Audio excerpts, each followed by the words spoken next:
ডাঙৰ কথা হ'ল এই 50 বিঘা 40 বিঘা পুখুৰী নিজে খান্দিছে, খান্দি পেলাই সিহঁতে ভাড়াত দিয়ে পুখুৰী বছৰেকত পুখুৰী খান্দি সিহঁতে লিজত দিছে, দি 4 লাখ 5 লাখ টকাকৈ প্ৰুফ সহকাৰে মই SDC ছাৰৰ ওচৰত দিছোঁ। যিখন এইখন মহ ৰিজাৰ্ভ শালমাৰা মহ ৰিজাৰ্ভ বুলি কয় এইখন, এই শালমাৰা মহ ৰিজাৰ্ভখনত আপোনালোকে চাব তাত 1 বিঘা 1205 বিঘাৰ এইখন মহ ৰিজাৰ্ভ হয়।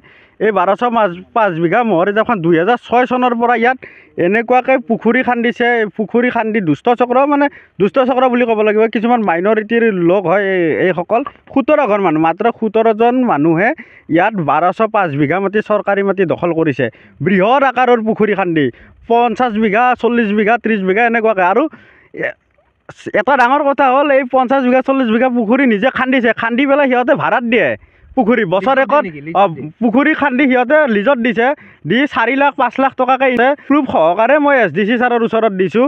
পুখুৰীৰ হওক আৰু যিকেইটা মানুহে ইয়াত পুখুৰী খান্দিছে দুষ্ট চক্ৰই, সেই নাম সহকাৰে ফটো সহকাৰে দি মই SDC ছাৰৰ আগত যোৱা 22 চনৰ এই চলি থকা 23 চনৰে জানুৱাৰী মাহৰ 4 তাৰিখে মই SDC ছাৰৰ হাতত এখন দৰখাস্ত দিছিলোঁ আৰু এইখন উচ্ছেদৰ কাৰণে মই আবেদন জনাইছিলোঁ। কিন্তু এতিয়ালৈকে এবছৰ হৈ গ'ল, 3টা SDC চেঞ্জ হৈ আছে, 3টা আগত 2টা SDC বদলি হৈ গৈছে আৰু এটা নতুনকৈ এতিয়া SDC এজন আছে, কিন্তু এতিয়ালৈকে ইয়াত কোনো এজন SDC আহি ইয়াত উপস্থিত হোৱা নাই ওচৰত।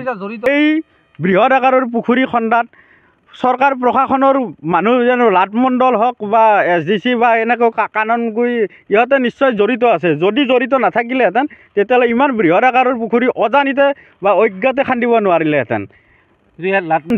সন্দেহ কৰিব পাৰোঁ, কাৰণ যদি লাটমণ্ডল নাথাকিলেহেঁতেন, SDC বা চৰকাৰৰ প্ৰশাসন জড়িত নহ'লেহেঁতেন, তেতিয়াহ'লে ইমান এই 50 বিঘা 60 বিঘাৰ পুখুৰী খন্দাৰ পিছতো আমি গৈ ৰাজহুৱাভাৱে দৰখাস্ত দিয়াৰ পিছতো তেখেতসকলে এতিয়ালৈকে কিয় কোনো ধৰণৰ একশ্যন লোৱা নাই, এইটো অতি লক্ষণীয় বিষয়। এতিয়াও খালি মই দৰখাস্ত কৰাৰ পিছত লাটমণ্ডলে আহি পৰিদৰ্শন কৰি ৰিপৰ্ট দিছে, কিন্তু এতিয়ালৈকে একশ্যন লোৱা নাই।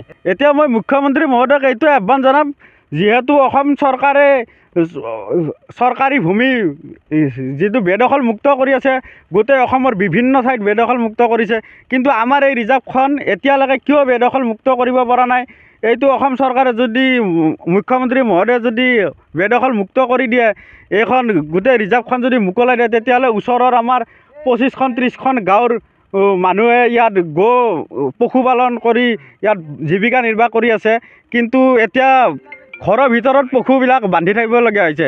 আৰু আচল কথা, ইয়াত যি পুখুৰী পাৰত 2-এটা কোনোবাই যদি মোৰ সাহস কৰি ইয়াত গৰু চৰু এৰালো দিয়ে, তেতিয়াহ'লে ইয়াৰ ওচৰৰ মানুহে ইয়াত কেতিয়াবা খাই পেলায়।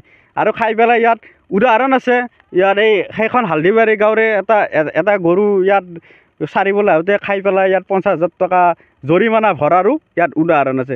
গতিকে এনেকুৱা পৰিস্থিতি হৈ আছে, অসম চৰকাৰে এটা বিহিত ব্যৱস্থা ল'লে আমি নথৈ আনন্দিত হ'ম সচেতন ৰাইজ হিচাপে।